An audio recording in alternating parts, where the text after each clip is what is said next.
శివభక్తులందరికీ శుభ సోమవారం.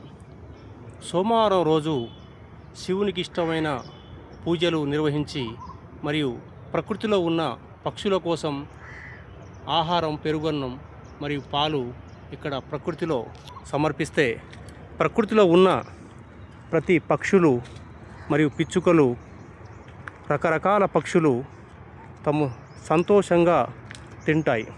మరియు ఆహారం పెట్టగానే పక్షుల భాషలో ఒక పక్షి ఇంకో పక్షికు ఇక్కడ ఆహారం పెడుతున్నారని రకరకాల శబ్దాలతోటి అవి పిలుచుకుంటాయి.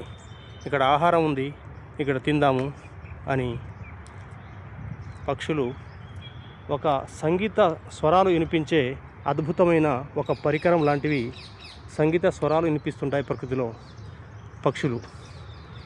మనం వారానికి ఒకసారి, నెలకు ఒకసారి అయినా పక్షులకు ఆహారం ప్రకృతిలో పెట్టాలి. అవి కడుపు నిండా తింటాయి.